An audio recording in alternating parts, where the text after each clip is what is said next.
des rendez-vous d'histoire, parce que cette conférence, c'est dans le cadre des rendez-vous d'histoire, qui se propage, qui se dilue et se dilate jusqu'à Passy. Et donc, quand l'année dernière, j'ai vu que le thème portait sur l'Italie, je me suis empressé de proposer quelque chose qui portait sur Bernard Salviati, qui est italien, à la cour, en Val-de-Loire, durant la Renaissance. Vous m'entendez bien? Ça résonne. C'est trop fort. Ah. Sans micro. Non. D'accord. Mais c'est pas gagné parce qu'à la fin, au bout d'une heure et quart, des fois, ça fait ça. À chaque fois, finalement, je me rends compte que j'ai des problèmes matériels qui m'empêchent des fois d'être le plus efficace possible. Alors, cette conférence, si je l'ai proposée dans le cadre des rendez-vous d'histoire, c'est parce que si on veut, d'une certaine manière, je l'ai préparée il y a 15 ans. Alors, je ne savais pas qu'il allait y avoir les rendez-vous de l'histoire qui portaient sur l'Italie, mais bon, cette conférence, si je l'ai préparée il y a 15 ans, c'est simple, c'est parce qu'il y a 15 ans, j'ai soutenu mon mémoire de maîtrise, je dis bien maîtrise, pas master, et donc il portait sur les Salviati et leurs lointains héritiers de 1517 à 1730. Voilà. Donc, un banquier italien en Val-de-Loire à la Renaissance. De temps en temps, je prendrai quand même le micro, j'espère que je vais parler assez loin. D'accord. Je vais faire un mix.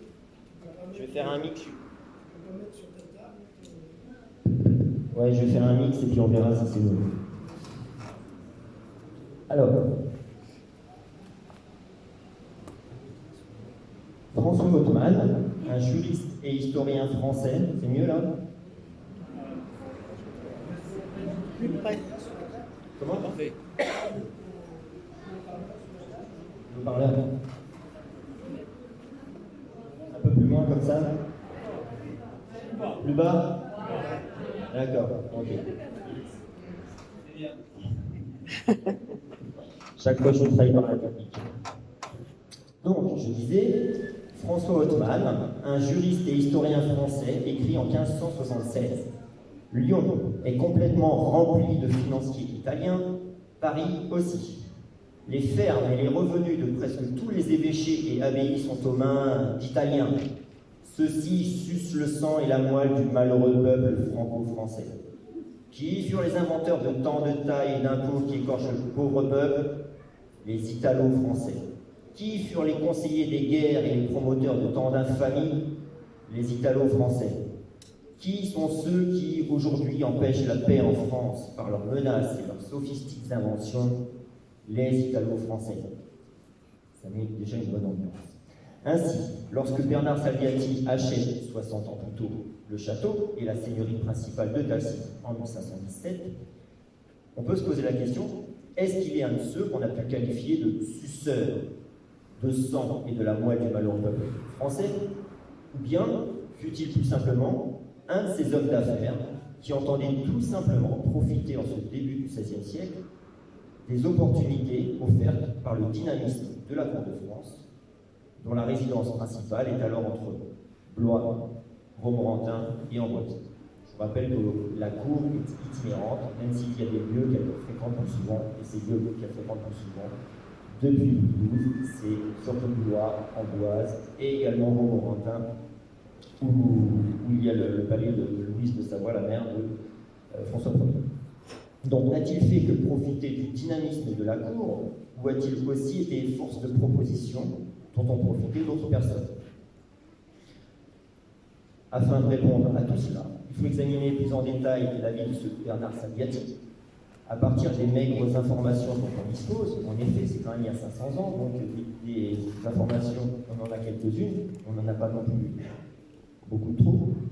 Il faut aussi intéresser à ce château, dans lequel vous êtes, magnifique château, et à cette seigneurie principale de Tassy, parce que c'est une seigneurie principale, ce n'est pas la seule seigneurie qu'il y avait à Tassy. Donc il faut examiner les deux afin de mieux évaluer l'importance de Bernard Salviati dans cet ensemble disparate qui suit la cour. Enfin, il convient de voir en quoi son exemple permet de comprendre les voies d'accès à la réussite pour un immigrant italien au début du XVIe siècle et voir si la manifestation de sa réussite est unique dans la région ou si au contraire on peut l'intégrer dans un ensemble plus vaste d'hommes à la fois proches de la cour et seigneurs dans les environs. Ça va le micro? Je vais me battre toute la conférence. Donc tout d'abord, en Corentin, donc là, je suis professeur, donc voilà, j'ai posé ma problématique, je vais faire une partie. Il y a des parents d'élèves qui sont dans l'assistance, donc ça c'est grâce aussi au passage. Voilà. Donc tout ce que je vais dire concernant la vie de Bernard Salviati est pour une partie issue du livre de Pierre Urtubise, Une famille témoin, les Salviati, qui est paru en 1985.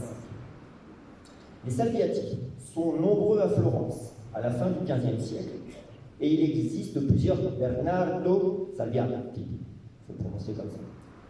Peut-être notre Bernard est-il celui né en 1491, mais on n'en a aucune preuve certaine. De même, on ne sait rien de son enfance. Les Salviati sont des marchands banquiers, principalement basés à Florence, en Italie, mais qui ont sans doute depuis une centaine d'années des succursales à l'étranger. Et certains des membres de la famille y ont fait des séjours de formation, plus ou moins prolongés, avant de revenir dans la maison mère en Italie. Alors, pour préparer la conférence, je suis allé à la bibliothèque universitaire d'Orient, et j'ai vu un livre qui est paru il y a 2 ans, La Banque en Renaissance, c'est les Salviati à Lyon. Je me dis, ah bah mince. Sauf que ça apprend rien sur le site. Donc je me suis dit, finalement, j'ai rien à dire. Mais c'est pour vous dire que la Banque Salviati était présente aussi à Lyon, tout comme beaucoup d'autres banques italiennes. Les banquiers italiens, de toute façon, depuis le Moyen-Âge, il y en a beaucoup en Italie. Et il y en a beaucoup dans des succursales, que ce soit en France ou partout en Europe. Donc, suivant cette habitude, Bernardo di Giannuzzo Salviati, parce que c'est son nom, c'est Bernardo, fils de Giannuzzo Salviati, part de Florence et de l'Italie pour rejoindre la France. Et là, on a une trace. Le surintendant des finances Semblancé dit de lui que quand il vint en France, il espoir un jeune compagnon qui n'avoua pas grand-chose. Quand vient-il en France? On ne sait pas. De toute façon, il y a beaucoup de choses qu'on ne sait pas. En revanche, on le trouve à Lyon en 1516 et il y exerce la profession de banquier, donc certainement en lien avec la banque de ses cousins Jacopo et Alamanno Salviati. En effet, on a une attestation du gouverneur de Lyon du 26 octobre 1516 qui assure que Bernardo et Francesco Salviati, de même que Leonardo Spina, sont bien les procureurs désignés par Jacopo Salviati pour transiger en son nom avec le roi. À cette époque-là, je remets les choses dans leur contexte. On a un sujet qui porte le thème de rendez-vous d'histoire, c'est l'Italie. On a un banquier qui part d'une famille italienne, une famille de banquiers italiens, et il se rend donc à l'étranger, à Lyon. Lyon, au moment de François Ier, c'est d'une certaine manière la capitale financière de l'Europe. Aujourd'hui, la capitale financière de l'Europe, c'est Francfort. Et après, on peut discuter sur la situation sur Paris, avec le quartier de défense. À ce moment-là, au début du XVIe siècle, en France, la capitale des affaires, c'est Lyon. Pourquoi Lyon? Lyon est la plaque tournante du commerce de redistribution européenne des produits italiens. Depuis le Moyen-Âge, les Italiens, il n'y a pas que eux, mais les Italiens font beaucoup de commerce, notamment avec l'Orient. Une fois qu'ils ramènent tous leurs produits en Italie, après ils le redistribuent vers l'Europe, avec évidemment une commission de passage. Et Lyon occupe une place importante dans cette redistribution, parce que il y a les Flandres aussi qui sont dynamiques. Lyon est à peu près sur le passage pour aller vers les Flandres. Je vais pas trop vite. Bon.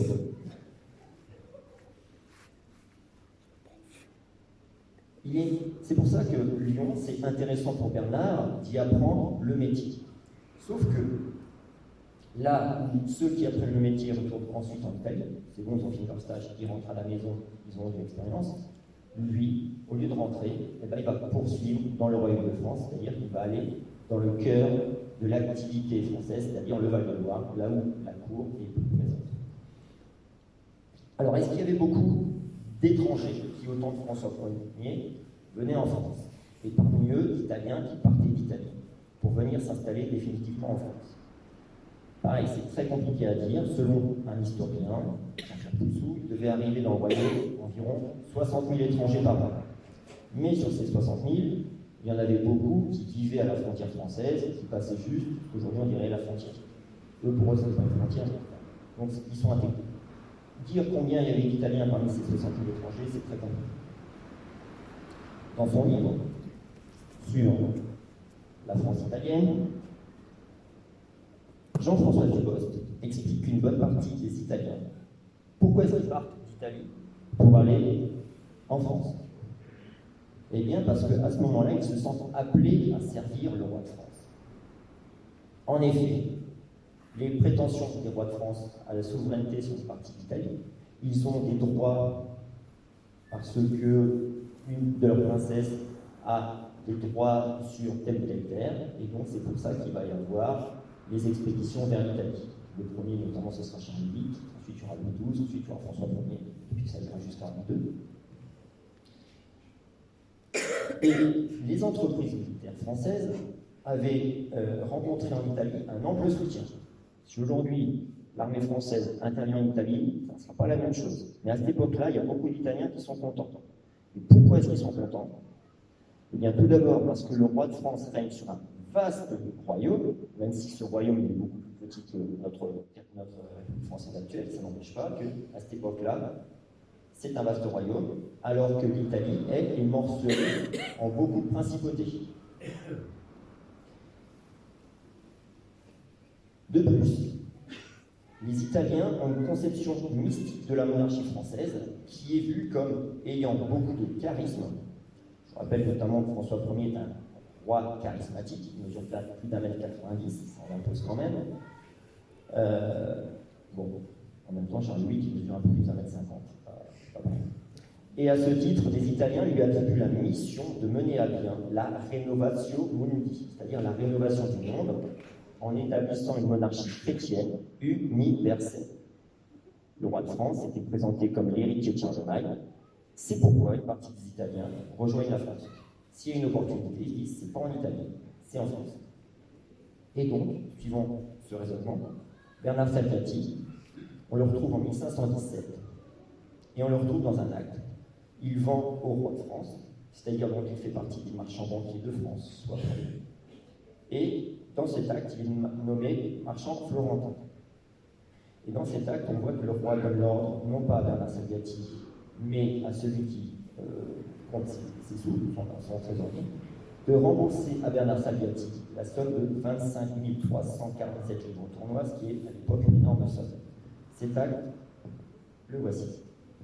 Ceux qui ont l'habitude de venir à conférences savent qu'à chaque fois, je mets quelques archives pour que vous rendiez compte de ce à partir de quoi on travaille. Alors ça, c'est plus facile.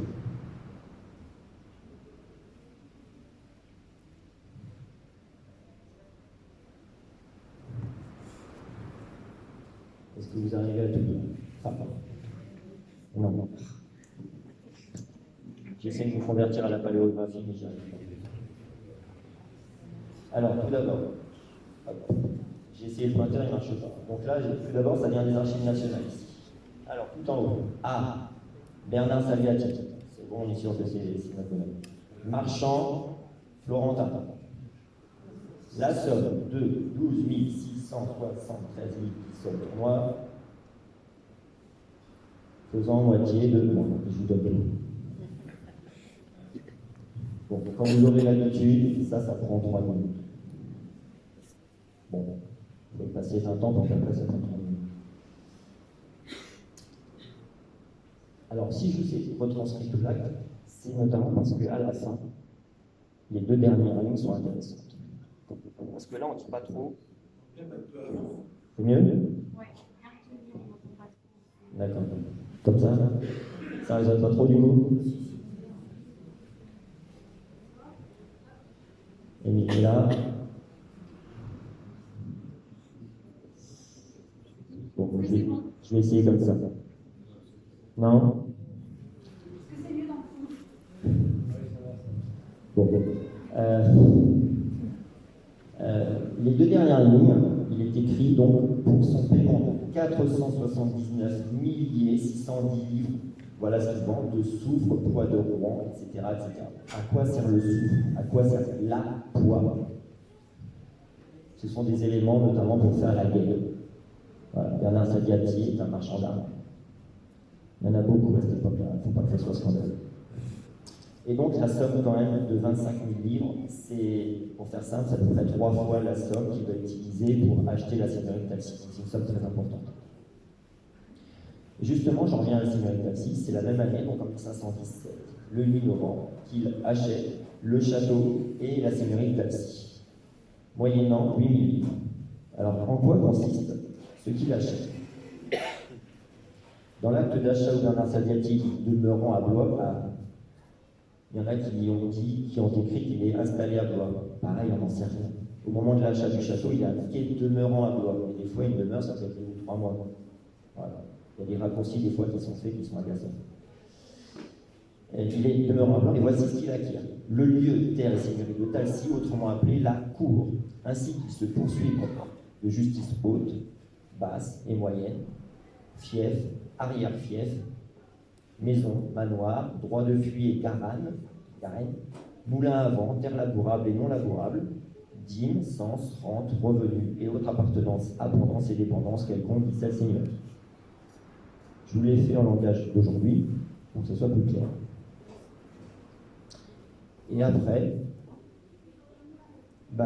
on se rend compte que le moulin à vent existe déjà, qu'il y a tout un tas de droits tels que les dîmes, les sens, les rentes et les revenus. Les dîmes ne sont pas que au clergé, l'essentiel va vers les seigneurs.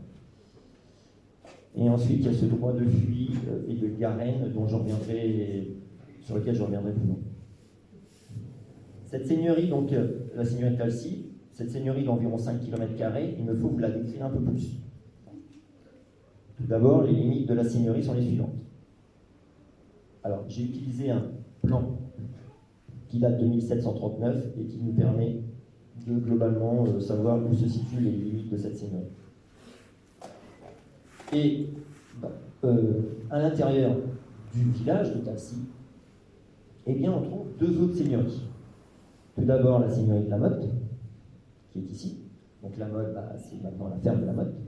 Et puis, il y a une autre seigneurie qu'on appelle la Boursellerie, qu'on retrouve de temps en temps dans les actes. Et cette Boursellerie, pour les habitants de Talcy, c'est à peu près, je pense, je ne suis pas catégorique, que c'est au niveau de la salle des fêtes qu'elle se trouve.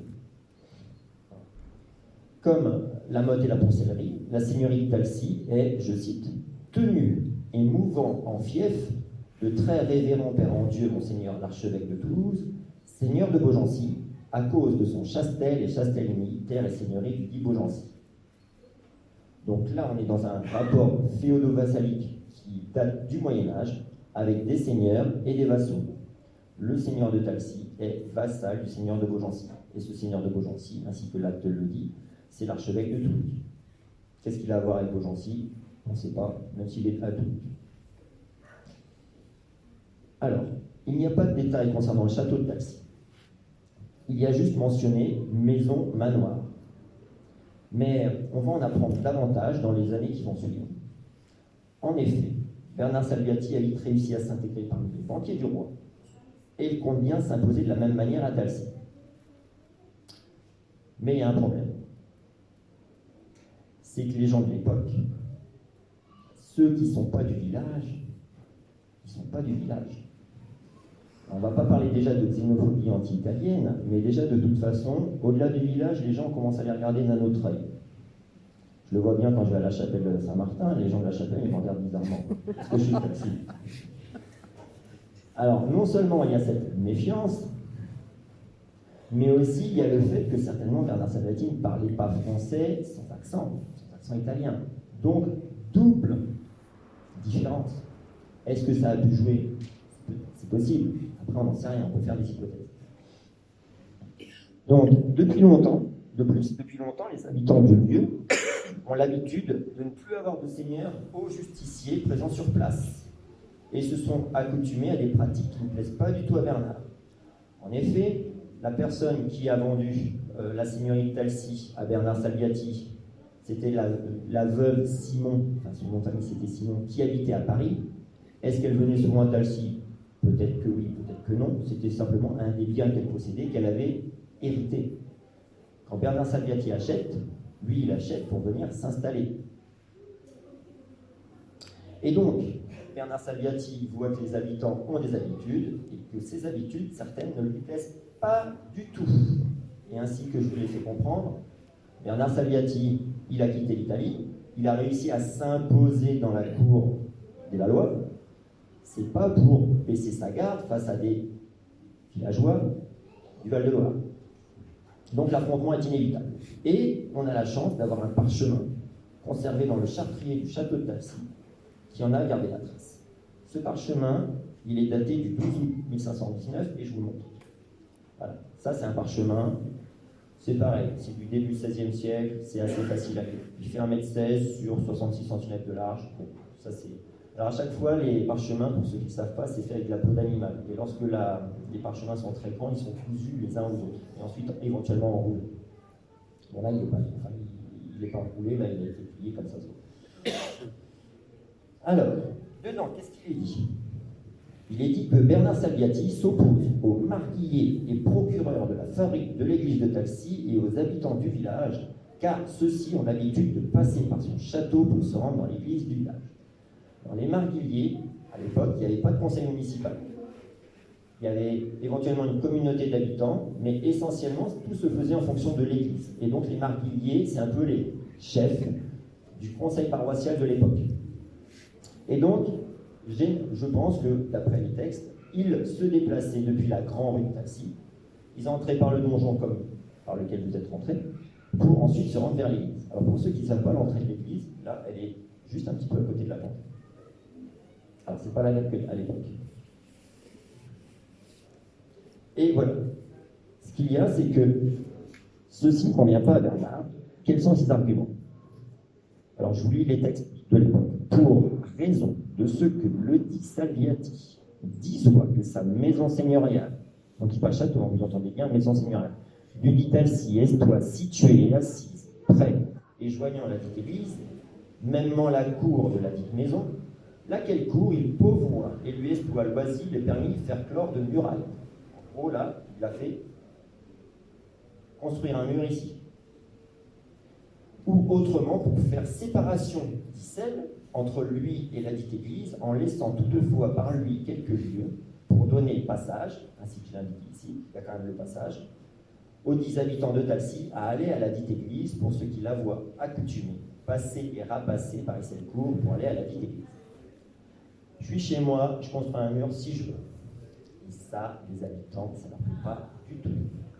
Il arrive, il s'installe, il ne parle pas de français comme chez nous, tous en italien, et puis voilà qu'il arrive. Non mais pour faire laquelle clôture et séparation, je dis la suite, celui Salviati au roi depuis naguère fait faire quelques commencements de murailles, lesquels l'édit marolier manant et habitants du dit Talcy avoir fait démolir et abattre.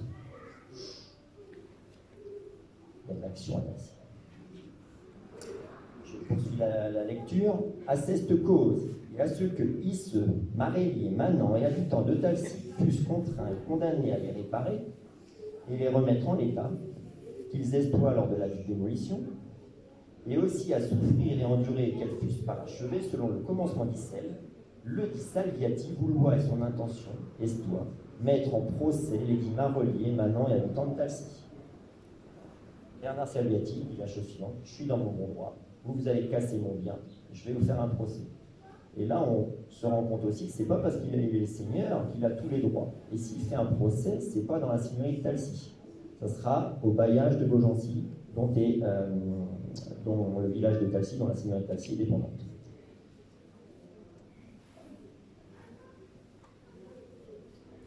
À cela, qu'est-ce que répondent les habitants de Talcy? Eh bien, disant au contraire, et qu'ils avaient droit de passer et rapasser par la grande porte de ladite maison seigneuriale de Talcy, pour aller et venir par la cour de ladite maison, à ladite église parochiale de Talcy, toutefois et quand bon leur semblant, faire la procession, porter les enfants baptisés, les rapporter, mener mariés et mariés, bénir à ladite église, en quel droit ils avoient joui et usé par tel et si longtemps qu'il n'est point mémoire du contraire ni de commencement. Ce que les habitants opposent comme argument à Bernard Salviati, c'est la force de la coutume. Quand on a connaissance, non, quand on a mémoire ni du contraire ni du commencement, ça veut dire c'est un droit coutumier, vous ne pouvez pas nous l'enlever. Et partant de faire clore la dite cour, il n'est point loisir ne permis au Salviati, ne autre. On n'en a pas à l'encontre de Salviati, c'est un droit qu'on a, quelle que soit la personne.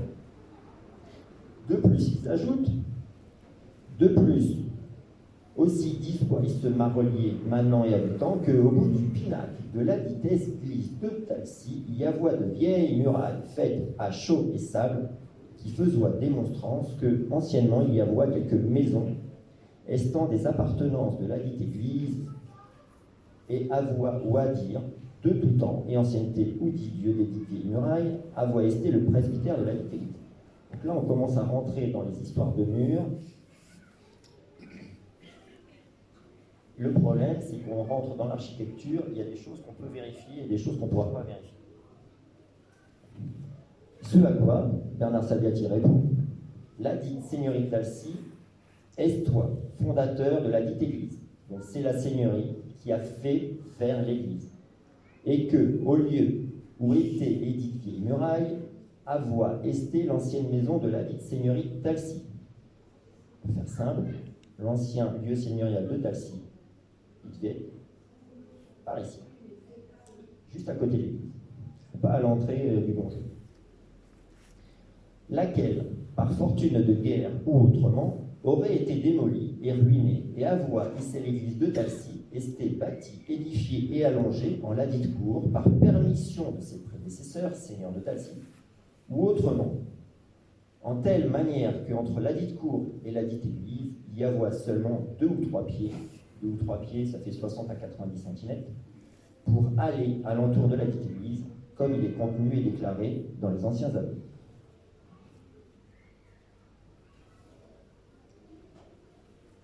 Donc on voit, là c'est la fin de l'argumentation des uns et des autres. Et si j'ai souligné à la fin, comme il est déclaré dans d'anciens aveux, ça veut dire que Bernard Salviati a la preuve écrite à laquelle les habitants n'ont que le droit coutumier à opposer. Et la preuve écrite est plus importante que le droit coutumier. Et là, les anciens aveux que montre Bernard Salviati font prendre conscience aux marquiliers, aux habitants, ils sont en train de perdre la partie. S'il y a un jugement, ça sera forcément défavorable pour eux. Et donc, quand on commence à perdre, vous savez ce qu'on fait. On commence à négocier. Et donc, ils vont trouver d'autres arguments pour essayer quand même de faire bonne figure. On perd, mais devant les autres, il faut quand même avoir gagné un petit peu quelque chose. Donc voici ce qu'ils disent. Voyant par les Guimaroliers, Manants et habitants, Manant, c'est-à-dire celui qui dit Manéré, et habitant de Talcy, que le dit Salviati avoit droit et lui est soit loisible et permis de clore sa vie cour en leur laissant quelques passages pour aller à la dite église. Ce fût tiré par devers le dit Salviati, donc autrement dit, au lieu d'être en confrontation, désormais il se rapproche de lui, et lui eussent remontré que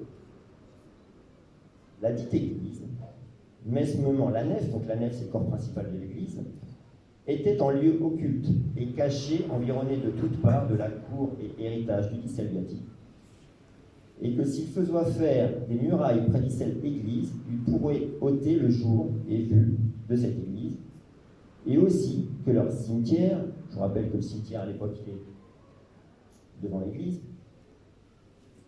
que leur cimetière soit fort petit, lequel ne pouvait accroître, sinon que ce fût en l'héritage du Salviati, et qu'il avoit une grange au bout de sa cour de vers le Bourdonnant. Voilà. Ce plan, il avait été fait par Madame Méa il y a très longtemps, quand elle avait fait sa brochure sur l'église de Talcy. Et c'est intéressant parce qu'on comprend mieux les choses. Donc cette grange leur sera bien décente et convenable pour avoir aller à ladite église, parce que s'ils avouaient ce lieu où est la dite grange et qu'elle fut démolie, ils auraient une belle et grande allée par laquelle chacun qui passera passe par la grande rue du dit Alcy pourrait voir la dite église et entrer de celle-ci. Ils ajoutent encore d'autres arguments pour bien faire passer la pommade. En effet, si Salviati accepte, il fera le profit de l'église, il sera associé aux prières des habitants du village, plus personne ne passera par la grande porte, ni ne contestera son droit de construire un mur et ça c'est permis à 9 pieds de l'église, donc au lieu de 3 pieds, il négocie, mais pour que ce soit à 9 pieds, donc 2,70 m. Et qu'est-ce que fait Bernard Salviati? Depuis le début, il est dans son bon droit. Bernard Salviati va accepter. Parce que finalement, pour lui, ce qui est le plus important, c'est que les habitants ne passent plus par sa cour, c'est chez lui.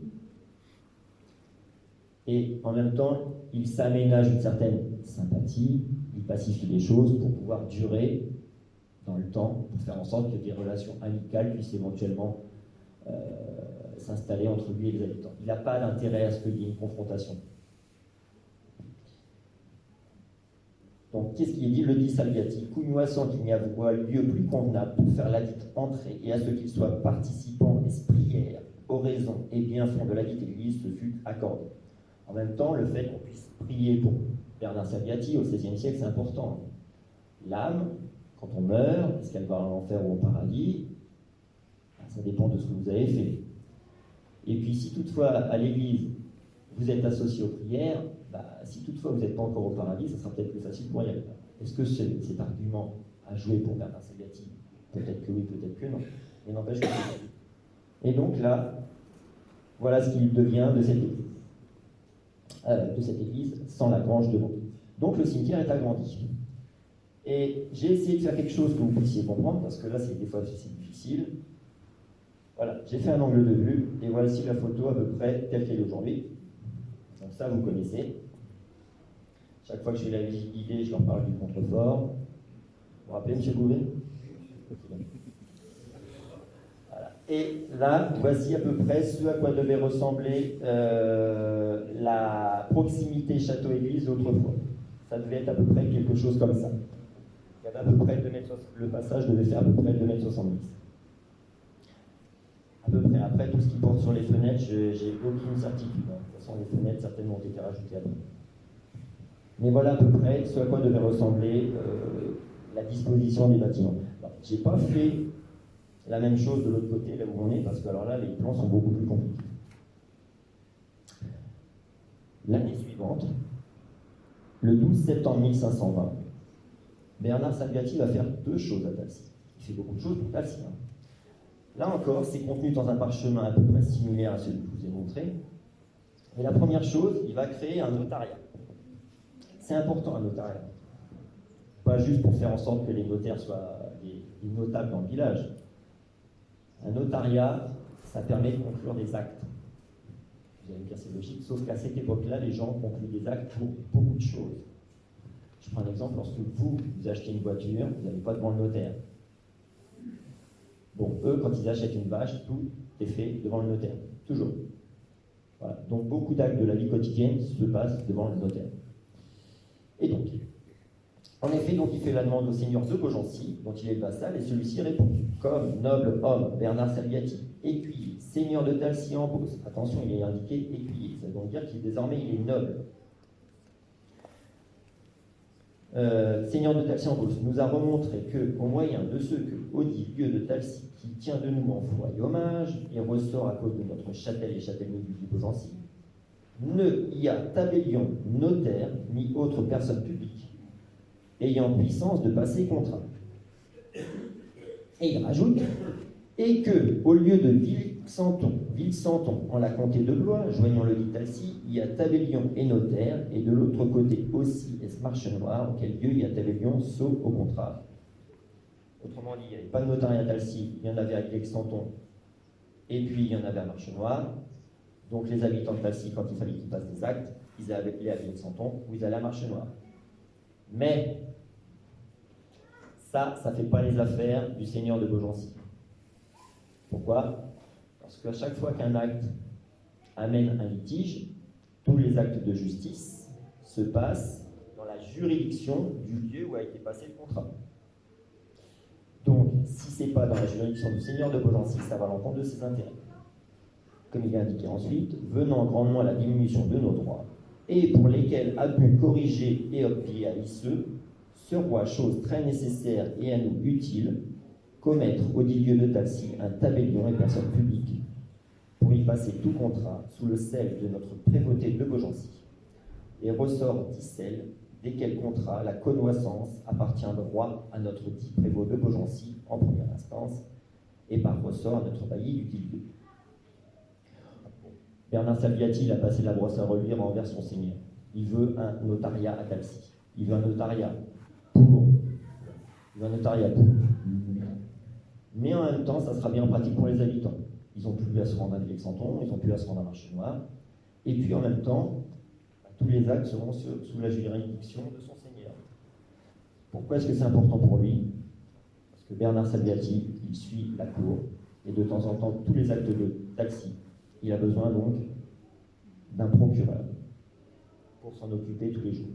Donc lui, pendant qu'il est en déplacement, eh bien, il y a un procureur qui va s'occuper de Talcy. Et donc, pour avoir un procureur, il faut des lettres de procuration. Et les lettres de procuration, on les fait chez un notaire. Voilà. Donc, c'est intéressant pour lui et pour les habitants. La deuxième chose que Bernard Salviati fait en 1520, c'est de réaménager le château à son goût. Et alors là, je rentre dans un sujet que je ne maîtrise pas et qu'il a fallu que je regarde. On va faire de l'histoire architecturale. En effet, dans le même parchemin, le seigneur de Beaugency accède à sa demande et lui donne la permission de faire construire au dit lieu de Talcy une maison forte. Tout à l'heure, j'avais parlé de maison seigneuriale. Et là, c'est maison forte, c'est la première fois. Et il scelle, garnir de murs, tours, carneaux, des créneaux, barbacane, canonnière, marche-coulis, pont, pont-levis, boulevard et autres choses défensables servant à maison forte. Tout cela dans le but de la sûreté de sa personne et bien. En gros, il fait construire un château.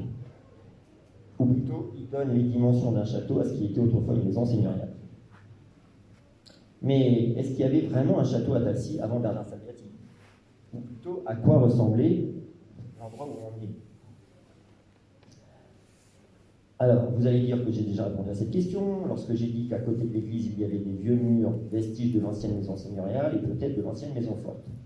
C'est possible, mais comme je vous ai dit, c'est invérifiable. En revanche, la question, c'est de savoir en quoi consiste la maison seigneuriale au moment où Bernard Salviati l'achète. Parce que quand Bernard Salviati dit l'argument de la sûreté de sa personne, c'est pas un vrai argument. Parce qu'en 1520, il n'y a pas de guerre. Les guerres des Français, elles sont en Italie du Nord. Je vous rappelle que les chevaliers français, les guerriers français, depuis le Moyen-Âge, c'est une plaie. Il y a beaucoup de gens qui pensent à se battre. Bon, et bien là, ce que la noblesse française fait, c'est se battre, mais en Italie. Voilà. Durant la guerre de 100 ans, le pauvre royaume de France, il en a pris partout. Là, les nobles qui veulent se battre, eh bien, allez-y, vous vous battez pour le roi de France, mais en Italie. Donc, dans le royaume de France, globalement, en Val-de-Loire, en tout cas, on est tranquille. Ça n'empêche pas que lorsqu'il y a eu des combats contre l'empereur et les invaders de la France qui a été envahi, mais nous, le Val-de-Loire, en 1520, on est tranquille. Donc, c'est un faux argument de vouloir défendre le château, enfin de vouloir défendre sa personne par l'intermédiaire d'un château fort. Ou bien, il faut se défendre par rapport aux habitants du village. Je vous dis, méfiez-vous des gens de la Beauce, ils ne sont pas toujours commodes. Surtout ceux de la chapelle Saint-Martin.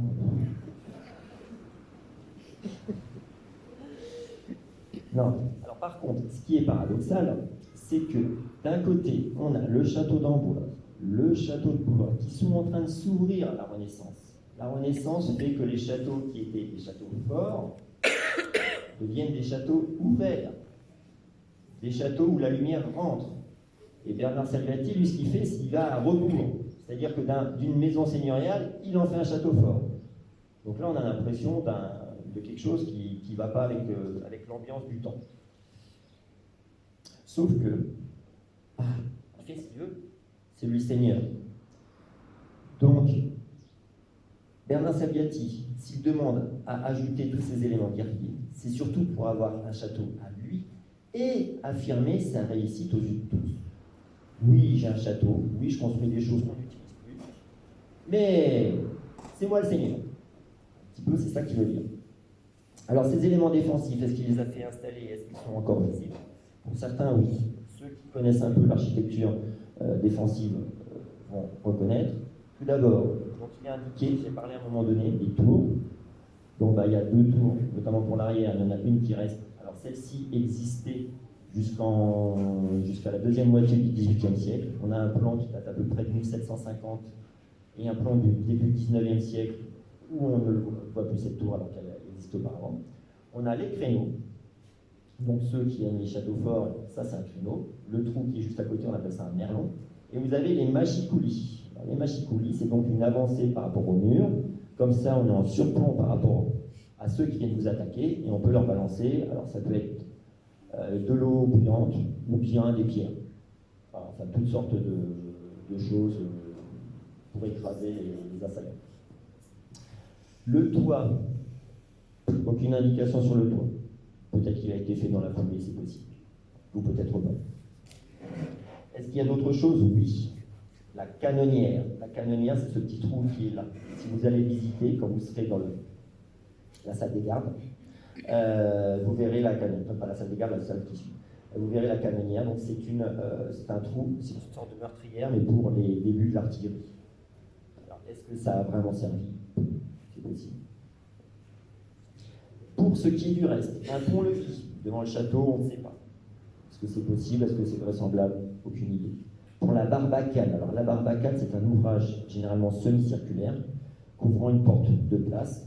Là, pour cette barbacane, c'est peu vraisemblable. Il n'y a peut-être pas assez de place devant. Et pour les boulevards, l'indiqué boulevard, c'est simple, je ne sais pas à quoi ça correspond comme architecture militaire. Et là, vous allez dire, Monsieur Bouvet, c'est une énorme mascarade ce que vous faites là, parce que vous n'avez toujours pas répondu à quoi ressemblait le château lorsque, la maison seigneuriale, lorsque Bernard Salviati a acheté la seigneurie principale et le château, la maison seigneuriale. Et là, vous avez raison. Alors, je vais vous montrer quelque chose. En 2005, en janvier, je soutenais ma maîtrise, mon oral. Madame Lonqueux, qui est ici présente, s'en rappelle. Ça commence à faire loin tout ça. Et quelques mois plus tard, il y avait des archéologues qui venaient au château de Taxis pour faire, alors non pas des fouilles, mais pour faire des relevés stratigraphiques par rapport aux murs. Par exemple, les murs que vous avez là, ici, il y a eu du mortier qui a été remis par-dessus, donc c'est pas pratique. Si vous retournez, vous verrez qu'on peut des fois essayer de retrouver les enduits primitifs. Et donc, ces archéologues, ils ont fait 4 séries de tests, notamment ici dans la cuisine, dans la salle des gardes, dans les locaux services, dans l'antichambre ici et dans le fruitier.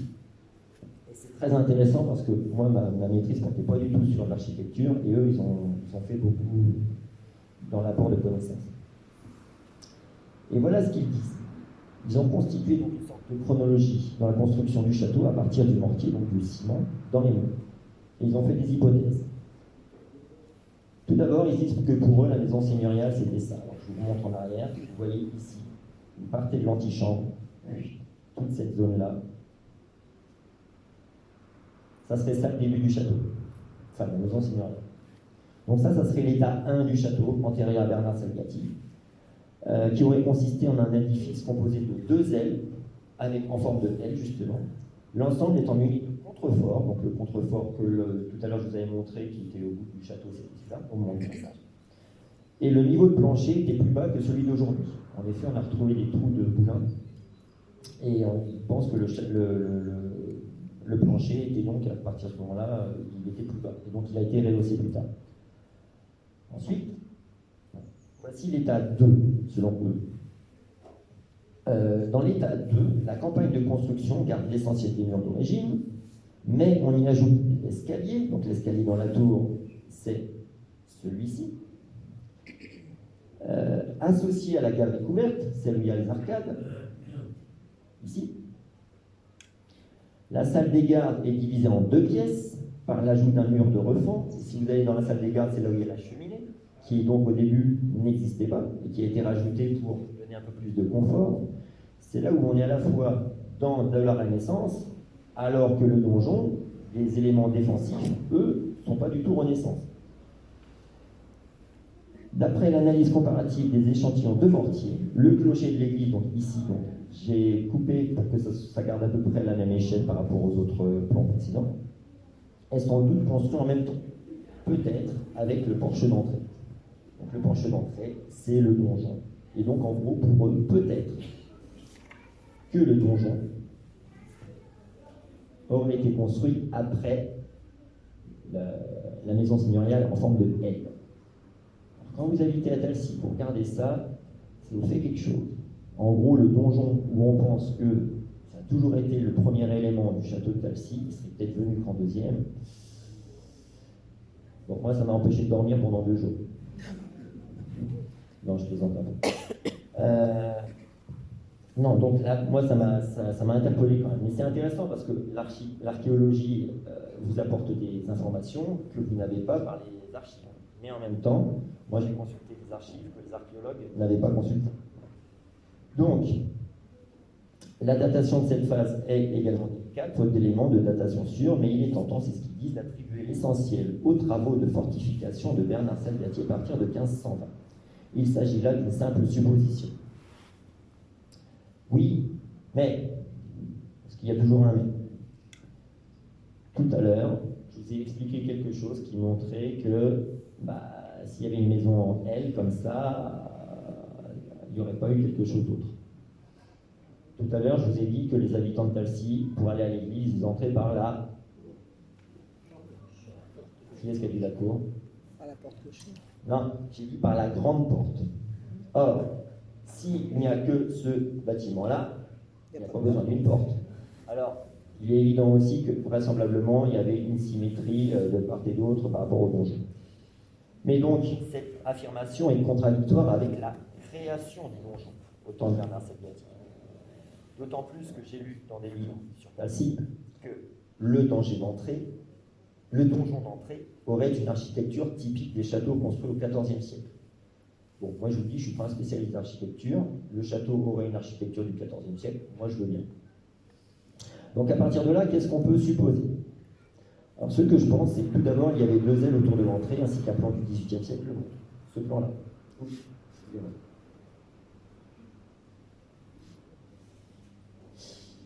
Il y a eu un bug.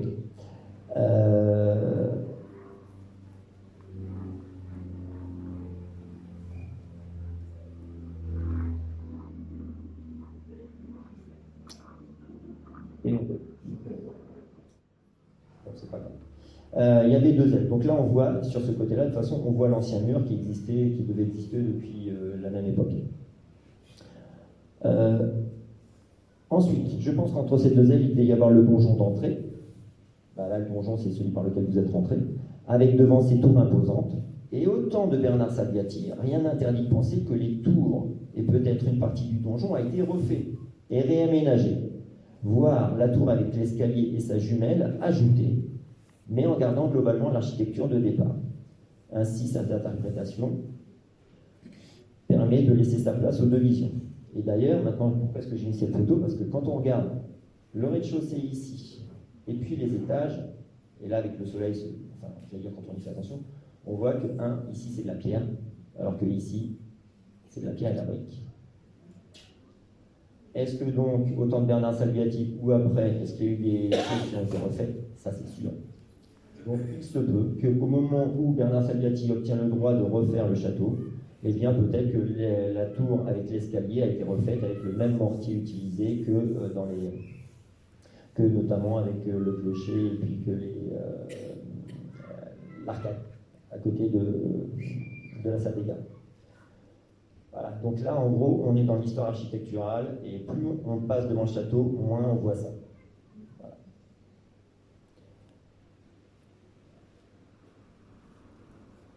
Je passe au grand.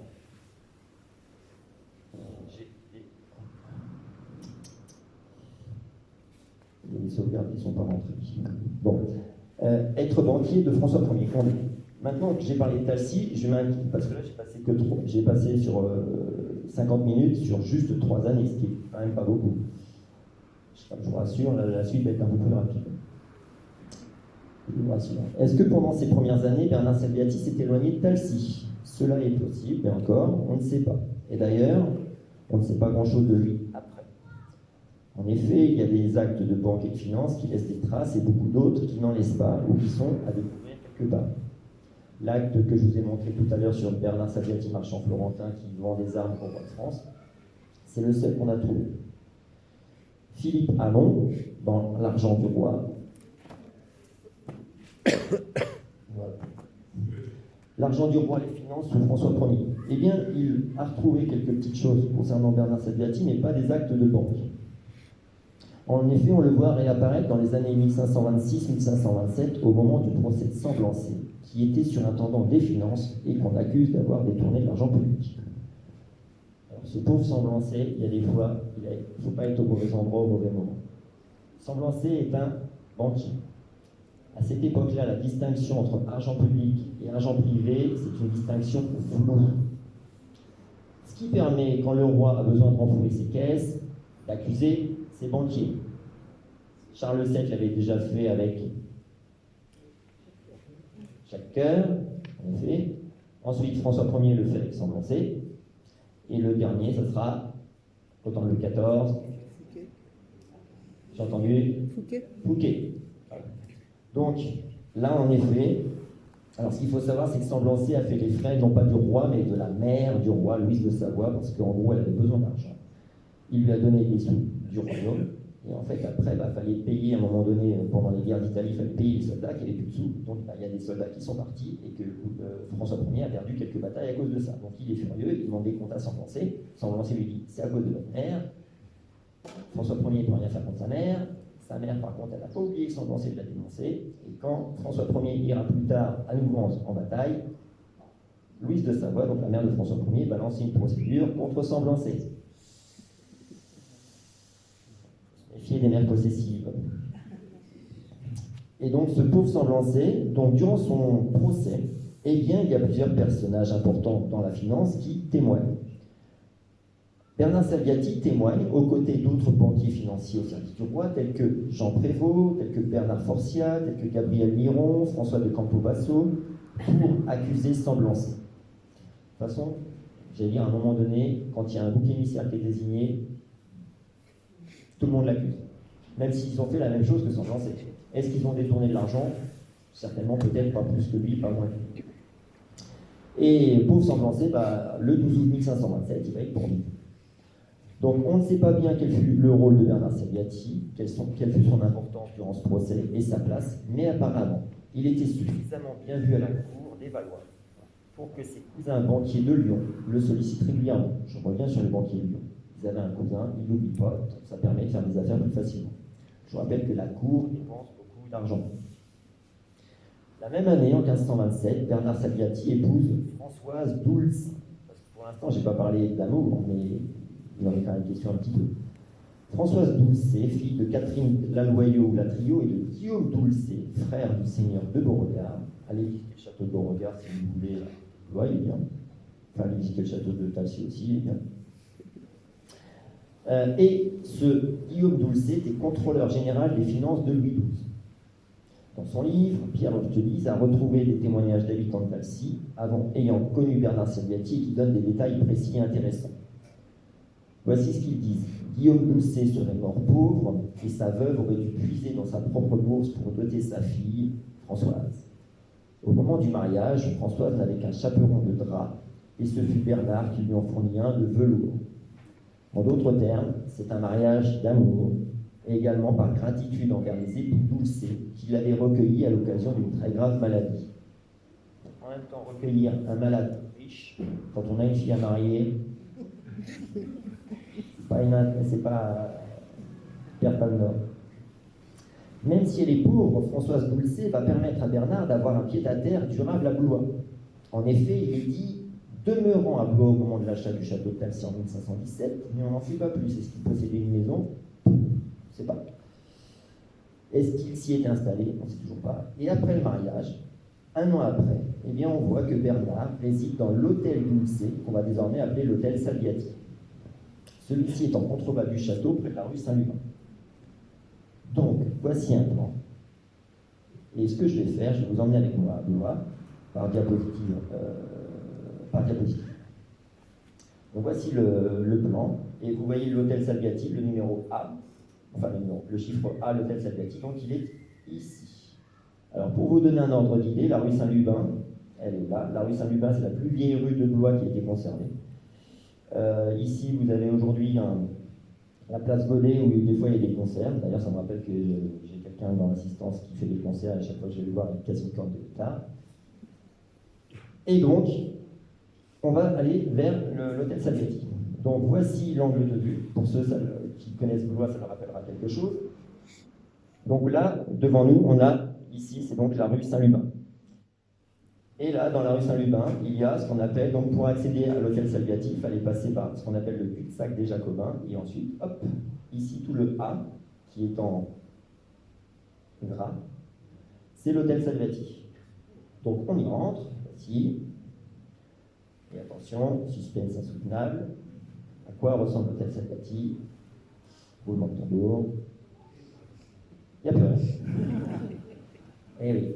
Les bombardements en 1940, ça a fait du mal. Alors si, en fait, tout ça, ça a été détruit par les bombardements. Il y a un style reconstruction qui est... C'est du style reconstruction, quoi. C'est moins joli que le style Renaissance. Voilà. Même si ici, alors ça c'est Jean-Paul Sauvage qui m'a montré, il a dit, tu vois quand même que ici, là, tout ça, c'est des pierres qui n'ont pas bougé depuis au moins l'hôtel Salviati, si ce n'est depuis le Moyen-Âge. Alors là, je vous ai un petit peu fait marcher, mais on a quand même retrouvé, il y a quand même ça.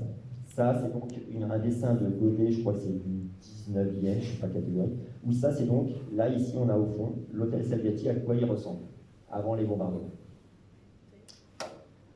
Voilà. Donc même s'il n'en reste plus rien aujourd'hui, on peut dire qu'à l'époque, Bernard Salviati était juste à côté du château de Blois, auquel il pouvait accéder par les petits degrés du château, qui existent toujours. Donc ceux qui vont à Blois, qui sont à la rue Saint-Lubin, quand vous passez par et quand vous prenez les petits degrés, donc autrefois il y avait quand même, on voit encore les embrasures et puis il y avait un petit peu de vie, mais globalement ça n'a pas trop bougé. Y avait-il d'autres personnages importants du Blésois qui possédaient ce binôme hôtel particulier en ville, château à la campagne? La réponse c'est oui.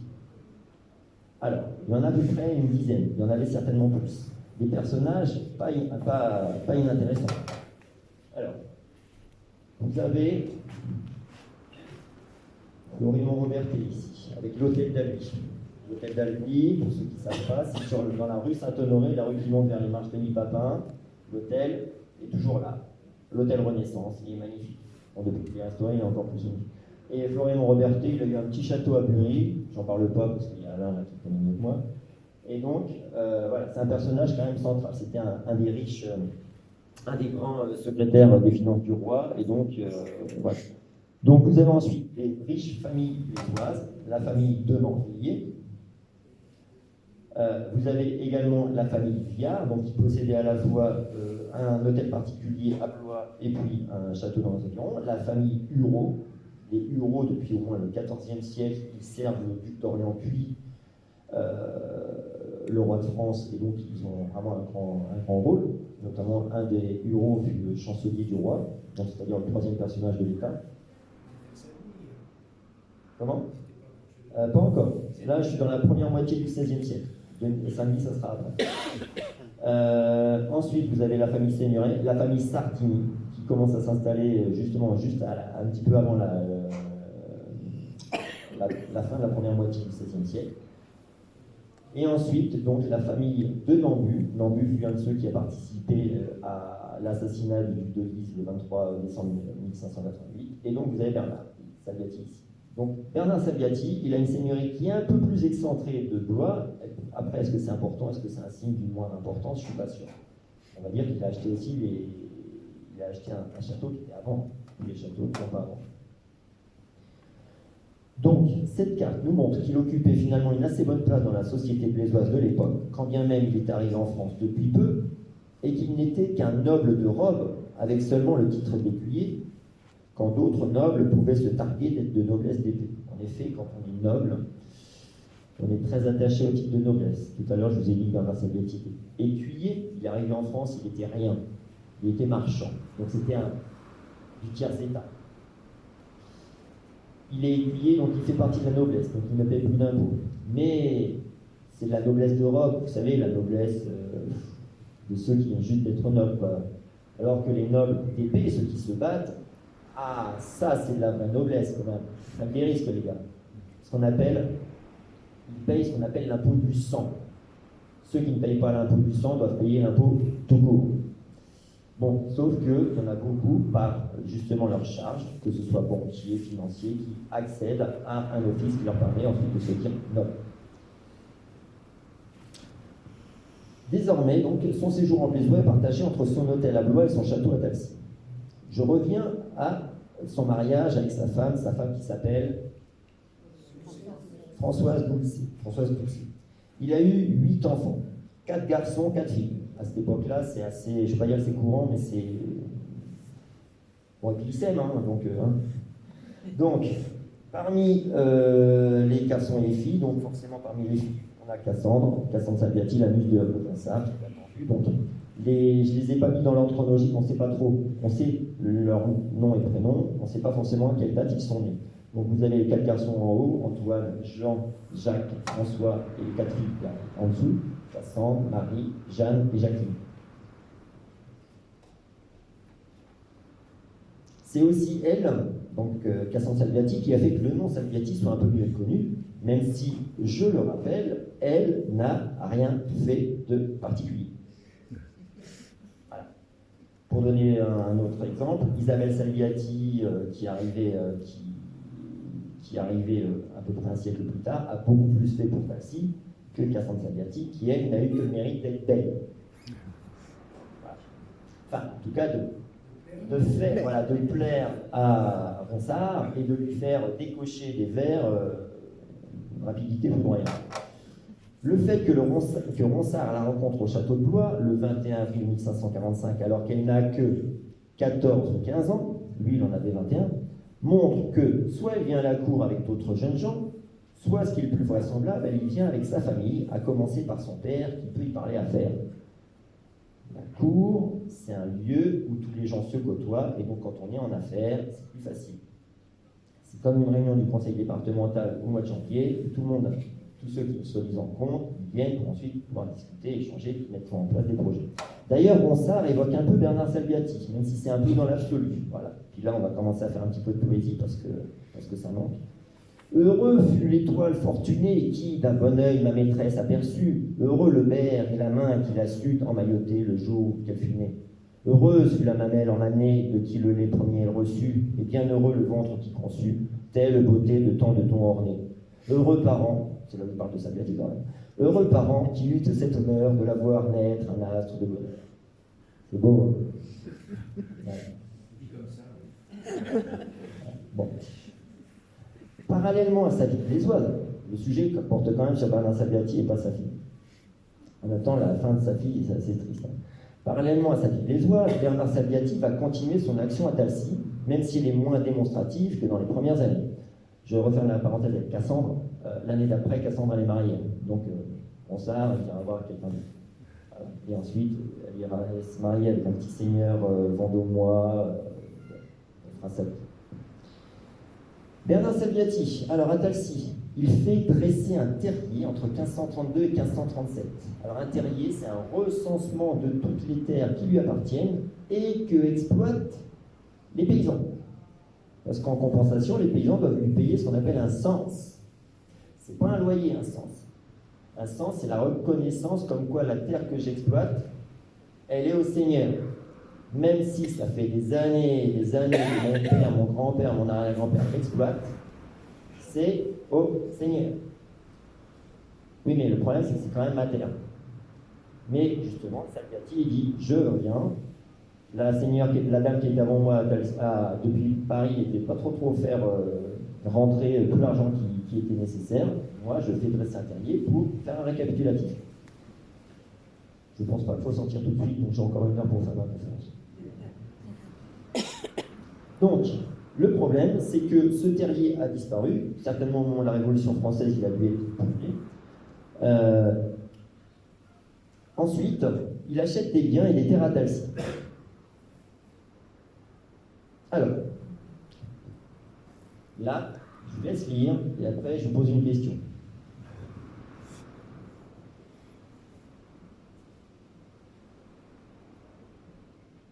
Chez Bouvet, vous lisez pas, je vous vois.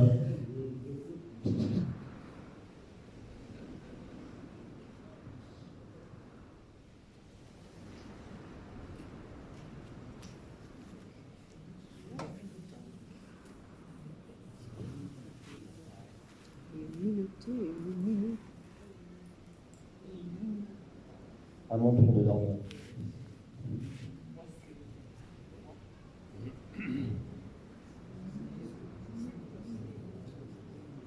Alors, vous avez donc la monnaie de l'époque, les livres tournois. Combien vaut une livre par rapport à nos euros? C'est très très difficile de dire ça. Bon, quand on a vu qu'ils manipulaient des fois des 20 000 euros, des 20 000 livres ou des 8 000 livres, bon, là les sommes sont dérisoires pour eux. Est-ce que vous avez remarqué à chaque fois la localisation des terres qu'il achète? Le lieu-dit, les ouches. Alors à l'époque, qu'est-ce que c'est qu'une ouche? C'est une terre labourable. Voilà. Bon, facile à dire, mais bon, autour de Passy, il y en a beaucoup de terres labourables. Alors je pense, et Madame Méa, on pense à peu près la même chose, que ce sont des terres labourables autour du château. Donc ma question est la suivante, pourquoi est-ce qu'il achète ces terres? Monsieur Bourgoin, vous avez des terres à acheter? Vous dépensez 5 000. Pourquoi? Il a déjà un château, il a déjà une seigneurie, pourquoi est-ce qu'il achète des terres? Pour les faire fructifier. Faire fructifier. Ouais, bah, quand vous voyez les superficies, c'est des bouts de jardin hein, quand même. Hein. Pour faire de maïs. Pour faire de maïs. Pour faire du maïs. Pour faire son jardin. Oui, ça veut dire ça. En gros, ce qui manque au château à l'époque, c'est un jardin. Oui, quand on est un seigneur, qu'on a de l'argent, bon, on fait un beau château Renaissance. Bon. Qu'est-ce qui manque à un château? Il faut un colombier. Là, je vous signale, j'en ai pas parlé, puis je crois que je ne vais pas plus en parler que ça parce qu'on n'a rien. On a juste le droit de fuir. Une fuite, c'est une volière. D'accord? Il avait le droit, ça veut dire que c'était pas obligé qu'il le fasse, ça veut dire que ça n'existait pas au moment où il achète le château. Mais là, s'il achète des terres, c'est certainement pour se faire un parc et un jardin derrière. Parce que les rois de France, quand ils sont allés guerroyer en Italie, des jardins, ils ont vu que c'était beau, et ils ont ramené dans leur suite des jardiniers.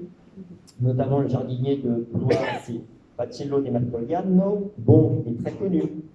Alors, est-ce que Bernard Salviati a fait construire un jardin? On ne sait toujours pas, mais n'empêche que les siècles qui vont suivre, il y aura un jardin.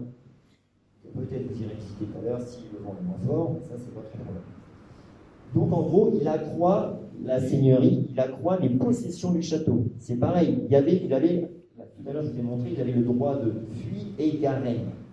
Est-ce qu'il y avait la garenne? On ne sait pas, il pouvait y avoir un bois. Je vous rappelle que très souvent, pendant longtemps, la garenne était bâtie, il y avait une barrière devant, les habitants de Passy n'avaient pas le droit d'y aller parce que c'était une propriété privée. Donc, il a acquis ces terrains, peut-être pour la garenne, ou plus vraisemblablement pour pouvoir ensuite faire un jardin à la française derrière son château. De plus, on sait qu'entre 1517 et 1546, il y a une seigneurie qui va avoir un problème. Je vous rappelle, tout à l'heure, je vous ai donné le plan de Talcy avec 3 seigneuries. Il y avait le château, là, il y avait la Motte, et la dernière, c'était la Poncellerie. Ça va, il y en a qui suivent, ça me change de mes cours. J'ai plus l'habitude. Donc la seigneurie de la Poncellerie, qui est assez près du château, qui va être partagée. On a un acte de 1546 qui dit qu'elle a été partagée entre plusieurs, et parmi eux, Bernard Salviati qui va en récupérer une partie. Alors, ce n'est pas la plus grosse partie qu'il récupère, mais c'est une partie. Et pourquoi est-ce que c'est important ou intéressant pour lui? Parce que une seigneurie à côté de la vôtre, qui est en train d'être morcelée, d'être diminuée, ça donne plus d'importance à la seigneurie vôtre qui n'a pas bougé. Et en plus, si vous en récupérez une petite partie, bon, on va partager dessus. De plus, par d'autres actes, j'ai découvert qu'il possédait des biens ailleurs. En fait, tout ce qu'il a fait, c'est qu'il a dû profiter d'occasions qui se présentaient, et quand vous avez des liquidités, vous achetez. C'est un investissement. Un acte du 2 septembre 1519, donc en même temps qu'il y a la transaction entre Bernard et les habitants de Talcy pour le droit de passage. Je vous rappelle que ça fait 500 ans cette année. C'est d'ailleurs pour ça qu'il y a, sur les abribus, il y a tout un tas de célébrations pour le 500e anniversaire. C'est pour la construction du château de Talcy, c'est la transaction à Talcy. Donc, il achète une closerie de vigne située dans la paroisse d'Orchez, à Isabeau du Passy, veuve d'Antoine Dujuste, pour la somme de 800 livres, et également un acte du 19 juillet 1532, les seigneurs de Talcy et de Tremblay. Voici en gros les possessions, les propriétés qu'il avait de son lion. Est-ce qu'il y en avait d'autres? C'est possible. Après, je vous dis juste, la dernière, ce que j'avais trouvé, c'était la closerie de vigne à Orchez. Et bien, cette closerie de vigne, elle est à la bibliothèque municipale de Blois. Mais voilà, c'est un acte, voilà, de temps en temps, on tombe dessus, on ne sait pas pourquoi c'est comme ça. Est-ce qu'il avait d'autres terres? C'est possible. Là, il avait au moins celle-ci. Donc, le lieu, de toute façon, le plus important qu'il avait, reste la seigneurie de Talcy avec le château. En conclusion, la fin de vie de Bernard est assez mal connue. Il meurt entre 1555, année où, par un acte notarié, il est remboursé d'une taxe que les élus de Blois lui avaient imposée, et 1562, année où son fils Jean est dit seigneur de Talcy. Son corps est enterré dans la chapelle de l'église des Jacobins, juste à côté de son hôtel particulier. Alors, est-ce que cette chapelle existe toujours? Non. De toute façon, avec le bombardement de 1940, tout est parti. Et puis, de toute façon, il y avait déjà eu la Révolution qui avait détruit une grande partie des Jacobins. Mais la chapelle Sainte-Avoie existait encore. Chapelle Sainte-Avoie dans laquelle on pense que c'était là qu'il était enterré avec d'autres membres de sa famille qui l'ont suivi. Voilà. Autant il a beaucoup entrepris durant sa vie et manipulé de l'argent, autant celui-ci semble lui avoir fait défaut à la fin. En effet, Jacques Houlet, qui a écrit sur le château de Talcy dans les années 60, dit que c'est parce qu'il n'avait plus assez d'argent qu'il n'a pu finir la galerie de défense tout autour de la toile d'escalier. En gros, si ici, il n'y a pas les machicoulis, c'est parce qu'il n'avait plus d'argent. Bon, moi je vous dis, je veux bien, mais ce n'est pas un argument convaincant. En même temps, ça voudrait dire que le château il a été construit sur 40 ans pour faire les machicoulis. Bon, c'est possible. Après, la meilleure preuve de ses difficultés financières lors de ces dernières années, ce sont les dettes qu'il a contractées et qui entraînent ses héritiers dans d'interminables procès qui ont été conservés. Ça, c'est sûr. Après sa mort, après son décès, les héritiers, c'est pas qu'ils se battent, c'est juste que Bernard Salviati a contracté beaucoup de dettes. Il faut se les répartir. Et là, c'est là où on se dit que quand on manipule beaucoup d'argent, quand on a beaucoup d'argent sous la main de liquidité, on peut acheter. Et à un moment donné, quand ça fait défaut et qu'on meurt, c'est pas le club qui vous en occuper, c'est les héritiers. Et ils se font. Alors, je ne vais pas dire qu'ils sont déchirés, on n'en sait rien. Mais on a les actes qui montrent qu'ils ont dû se répartir une partie des difficultés. Voilà en bilan. En bilan, je reviens sur ce que j'ai dit en introduction. Est-ce que Bernard Salviati, est-ce qu'on peut le qualifier de suceur de sang et de la moelle du malheureux peuple français? La réponse est non. Très souvent, on associe les Italiens du XVIe siècle avec la légende noire de Catherine de Médicis, qui n'a pas mérité cela. La pauvre Catherine de Médicis, on lui en fait lire des choses, on lui en fait porter des accusations. Elle a fait de son mieux. Elle était dans une période pas facile et on lui a collé tout un tas de meurtres, de choses comme ça. Elle n'a rien fait. Enfin, elle n'a pas commandité tout ce qu'on lui a dit qu'elle avait commandité. D'ailleurs, certains textes disent que Bernard Salviati est venu en France avec elle.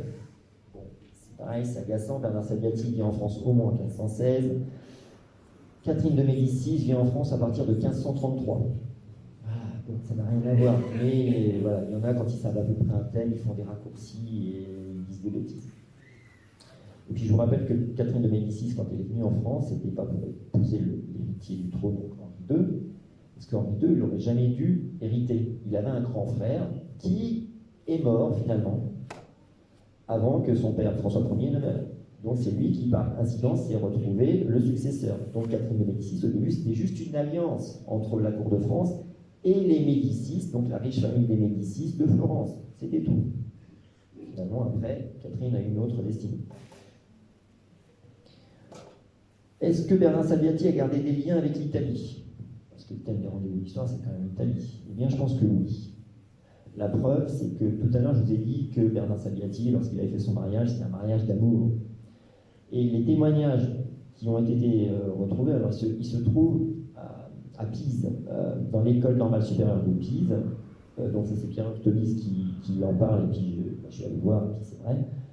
C'est au temps du petit-fils de Bernard Salviati, dans les années 1578, qu'on a récolté ces témoignages auprès de gens qui avaient 70-75 ans, parce qu'à cette époque-là, on pouvait vivre jusqu'à cet âge-là. Alors, il n'y en avait pas beaucoup, hein, mais il y en avait quand même. Et il raconte que donc ils ont bien connu Bernard, et qu'il était globalement, les relations, ça pouvait aller. Et tous ces actes, s'ils sont à Pise, c'est qu'il a dû y avoir régulièrement des retours vers l'Italie, surtout à Florence. Alors, quand vous allez à Pise, à l'école normale supérieure, vous entrez dans une pièce. Alors ça, c'est le rêve de tous les chercheurs. Vous entrez dans la pièce, il y a des actes de comptabilité qui remontent au 13e, 14e, 15e, 16e, 17e, 18e siècle. Toutes les étagères. Bon, après, vous êtes content qu'il n'y ait qu'une petite chose qui vous intéresse, hein, parce qu'à dépouiller, c'est un temps pas possible. Et donc, ces documents, s'ils sont à Pise, c'est qu'il devait y avoir au moins une correspondance régulière avec l'Italie. Est-ce qu'il y allait? Je pense que oui. Mais en même temps, il a dû y avoir une correspondance et des relations avec l'Italie jusqu'à son petit-fils, Maurice Salviati. Il y a un acte qui montre en 1534, là c'est à Florence, j'y suis allé aussi. Alors, à Pise, on peut photographier. À Florence, on ne peut pas photographier aux archives. Donc j'ai dû recopier un texte de 1534 en italien, je ne comprenais rien du tout. Avec les abréviations italiennes, je ne comprenais rien du tout. Qui était un texte sur une taxation foncière à Florence. Donc ça veut dire que même s'il était en France, il avait encore des taxes à payer en Italie. Je continue. Donc non, Bernard Salviati en France n'est pas un être malveillant.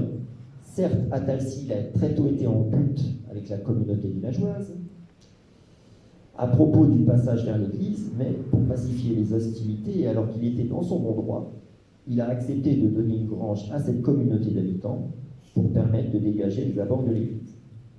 De plus, s'il affirme ensuite son statut de seigneur haut justicier, cela n'est pas au détriment des villageois. En revanche, il fait encore quelque chose qui les arrange. C'est quelque chose, c'est... Non, pas les jardins. Ah, si c'était les jardins, c'était pas pour les habitants, c'était pour lui. C'était le notariat. Voilà. La création du notariat. Dès qu'il y a la création du notariat, tout de suite, il institue un notaire. Voilà. La famille Moulard, notamment, qui sera... enfin, un Moulard, Jean Moulard, qui sera tout de suite mis en place. Et ça, à mon avis, ça a arrangé tout le monde. Comment? Un notaire? Bah, non. En fait, si, enfin, les actes d'achat, si c'est chez le notaire de Talcy, mais on en a retrouvé très très peu. Aujourd'hui, s'il avait essayé une signature, la voici cette signature, donc Bernard Salviati. De toute façon, souvent, ce qu'on retrouve comme geste personnel de ces personnages, soit des fois c'est un visage dessiné, soit le plus souvent c'est la signature. Donc aujourd'hui, s'il a laissé une signature, ce n'est pas celle au bas d'un acte qu'on retient. C'est la signature d'un château qui voit le jour à la Renaissance et qui en grande partie a conservé les jolis traits que nous lui connaissons. Je vous remercie.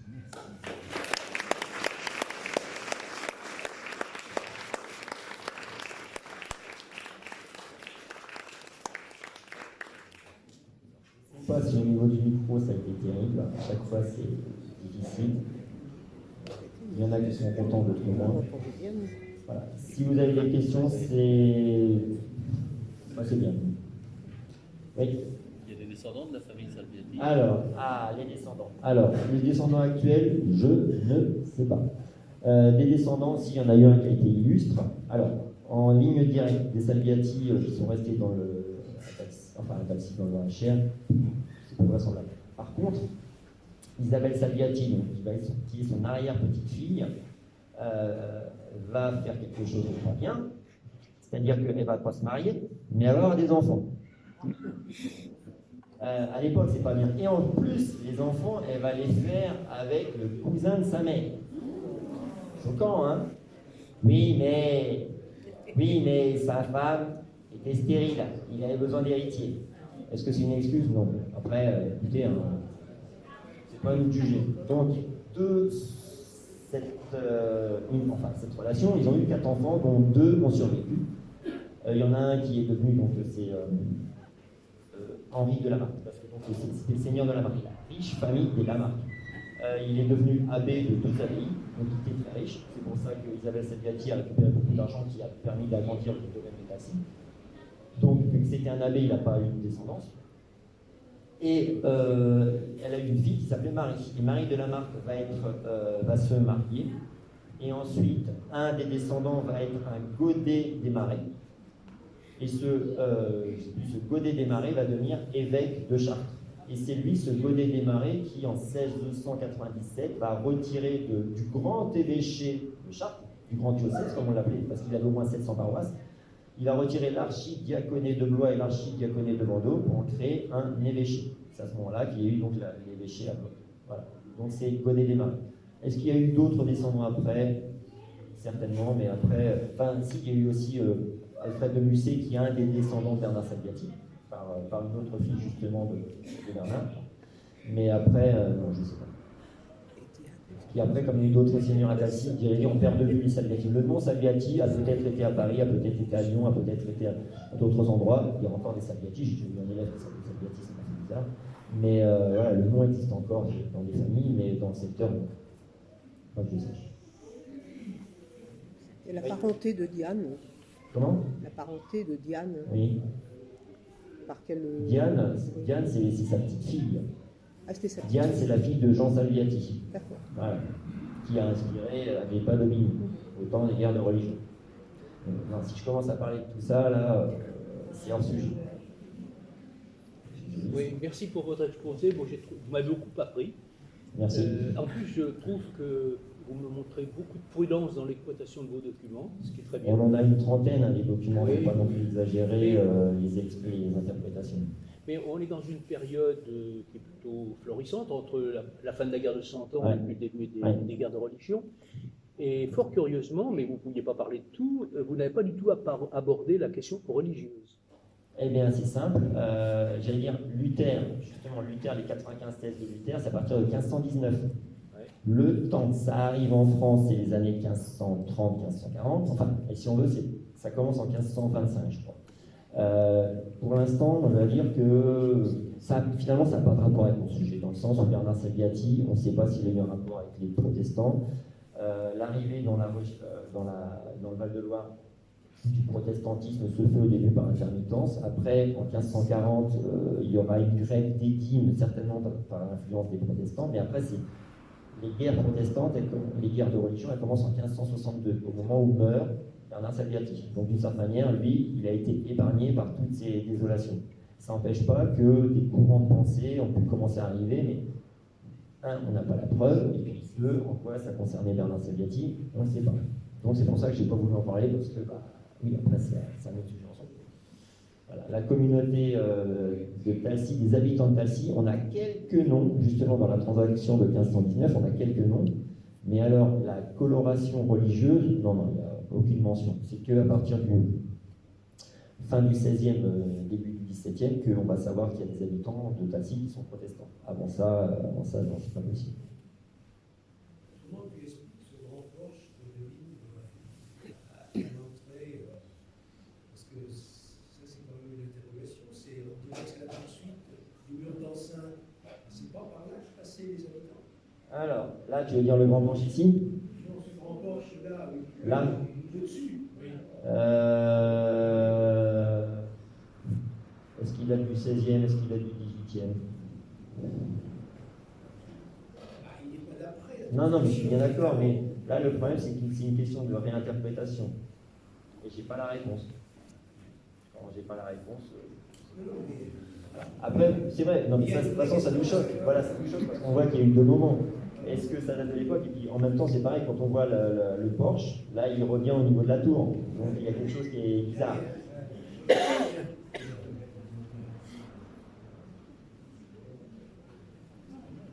toute façon, j'allais dire, le document qu'on a de 1520 qui dit, voilà, je vais construire des tours, des créneaux, des machicoulis et tout ça, je pense que c'est comme moi quand je demande un budget au collège, je vais en demander plus par rapport à ce dont j'ai besoin. Des fois, il y a des choses dont j'aurais pas besoin.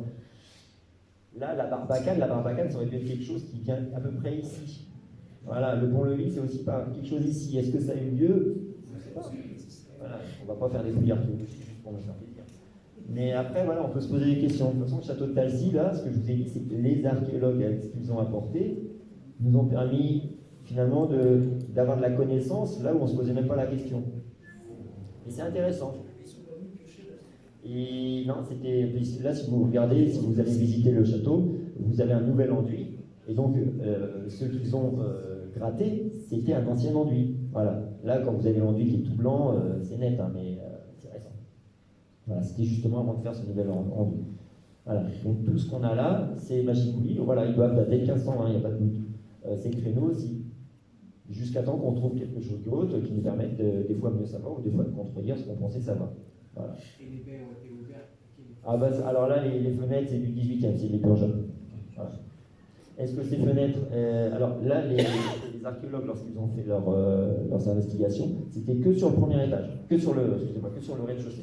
Donc là, par exemple, ces fenêtres-là, bon, bah, ils savent à peu près... enfin, ils savent si elles sont d'origine ou pas. Par contre, c'est pareil, ici, il y a une sorte de contrefort ici, là, ils ne savent pas. Moi non plus, je ne sais pas. Et comme je ne suis pas spécialiste d'architecture, je ne vais certainement pas lancer une hypothèse, je ne connais rien. Et là, ils ont retrouvé, voilà, ici, ils ont trouvé deux corps. Qui devaient peut-être dater du Moyen-Âge, j'en sais rien. Ah, mais si vous voulez rentrer dans mon univers, vous allez avoir des points d'interrogation. Hein.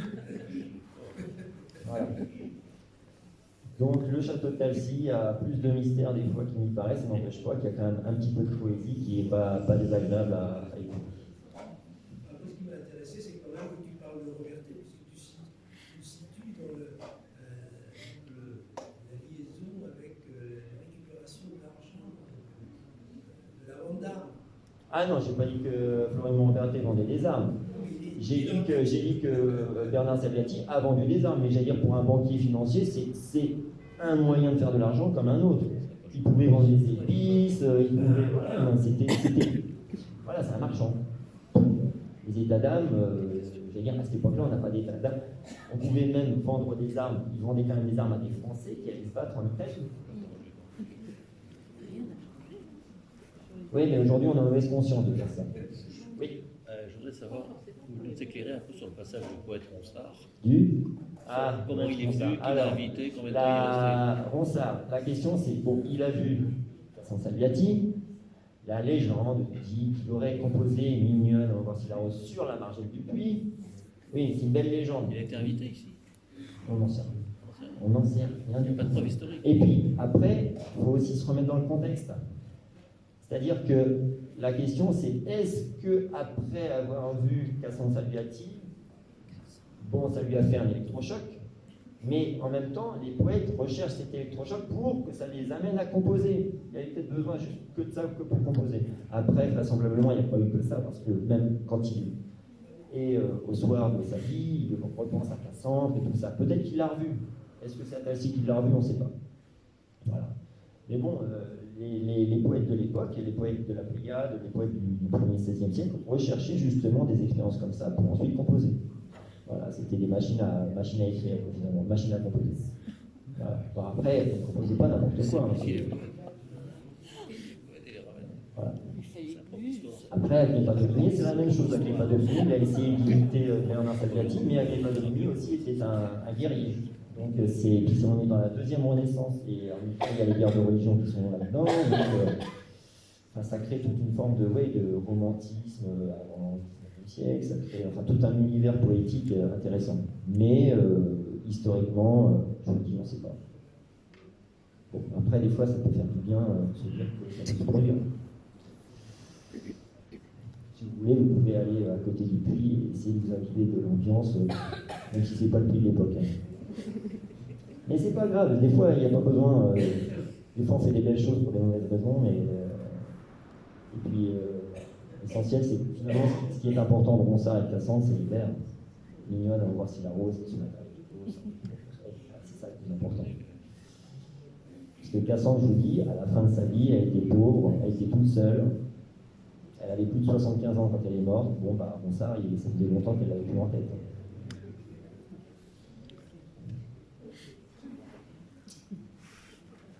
Toutefois, je vous ai un peu intéressé, pas trop fait dormir. Voilà, s'il y a d'autres conférences que je fais, vous me donnez votre mail et puis je vous ferai un transfert pour lorsque j'aurai de nouvelles conférences. C'est le bébé Voilà, bourré.